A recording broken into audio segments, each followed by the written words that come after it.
it's been a while since we've seen each other. So I'm intending to string together some ideas and assumptions that have personally, profoundly influenced me and invigorated my life, and particularly the last couple of years when I experienced 2 cancers in a period of 2 years.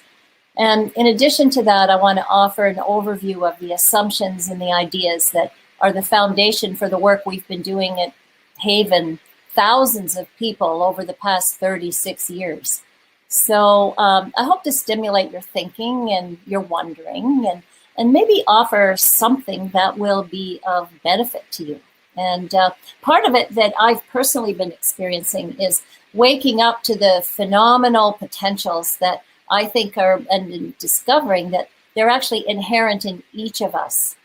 And we're kind of shaking ourselves out collectively of centuries-old trance of limiting our consciousness and interfering with our interrelatedness. And in that way, we're threatening ourselves with self and other destruction. So big thing that I've learned is that all of us come equipped with the capacity for expanded consciousness if we choose to learn.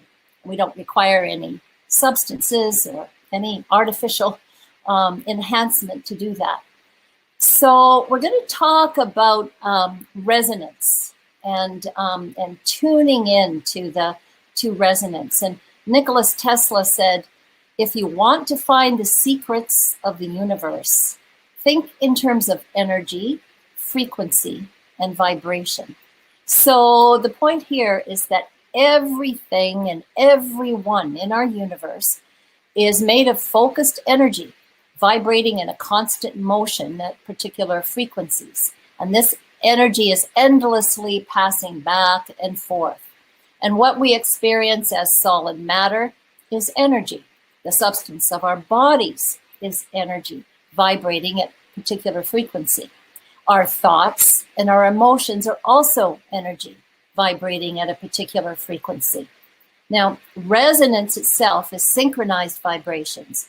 These synchronized vibrations are seen to be integral to our consciousness, as well as the composition of our physical reality. So resonance is a principle that underlies the personal growth work that Jennifer outlined for you, that we've been, it's actually nothing new to us. It's just interesting that the science is now supporting what we've been working with for many years. So it's actually foundational to our existence. Resonance is foundational. So when we're on a path to improve the quality of our life, whether it's health or self-acceptance or relationships, compassion, contentment, and joy for life, we won't actually shift unless we address the resonance that lies at the root. So vibration of energy is the basis of all interaction. It's between people and every aspect of our visible and our invisible universe.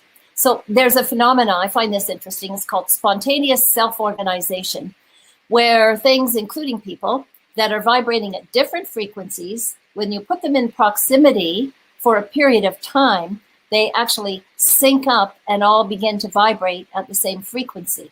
If you want to look into this a little bit more, you can look on YouTube for the synchronization of metronomes, and that'll take you further into that world. And I mention this because it's this phenomena that influences our brain functioning, our human consciousness, and the consciousness in the universe.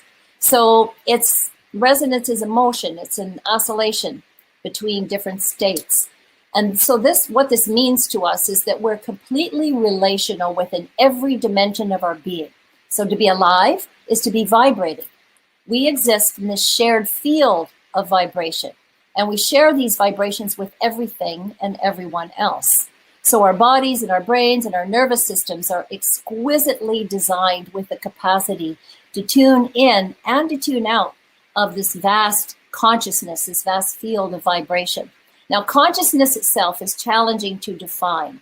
And that's something that as I talk about it, you can be thinking about, what do you define as consciousness? How do you see it? There's varying opinions among mystics and philosophers and religious people and scientists And some of the basic definition includes our capacity to be aware of our internal and external experience. It's our ability to be aware and observe what we think and feel, to experience a sense of self or soul, and to be aware of existence within the universe. It's related to the relationship between our mind and the world. Now, Ken Wilber described consciousness as a spectrum with ordinary awareness at one end and more profound types of awareness at higher levels. There's something called panpsychism, which is one of the oldest philosophical theories. This is the one I like, that says consciousness is not exclusive to humans, that all matter, for example, trees, creatures, even stones and rocks, have their consciousness. So according to Plato, this relatively old guy, this world, this is a quote from him, this world is indeed a living being endowed with a soul and intelligence, a single visible living entity contained and containing all other living entities, which by their nature are all related. So even more recent scientific experiments suggest that consciousness is actually a substance outside of the confines of our bodies. It's a highly ordered energy with the capacity to actually change physical matter. I guess the point is that our biofields and our consciousness are connected, of course. So for now, I'll just say that consciousness is a dynamic field of awareness that has the ability to either narrowly focus or broadly expand. And that's the thing that I think is really relevant to us. The exciting thing is that each of us can actually choose how narrowly or how broadly we want to focus our consciousness. So back to Earth for a minute. All living things are attuned to each other and also to the Earth and its magnetic energies. So the Earth pulses with a resonant wave that we call the Schumann resonance, and it's been dubbed as the Earth's heartbeat. And this electromagnetic heartbeat has been detected as high as 500 miles above the Earth. So everything from our brain waves and our biorhythms to our states of consciousness are directly correlated to the Earth's frequencies. Now, another interesting thing about this that I find exciting is that for many, many years, the Schumann resonance was steady at 7.83 hertz until just a few years ago, when it began to accelerate to somewhere in the 15 to 25 hertz levels. So the Schumann resonance actually can show up in certain people's brain waves who are actually in tune with the Earth, which we're all meant to be. And as the Earth's frequencies increase, so does our capacity for consciousness. So that's what we're experiencing on our planet right now.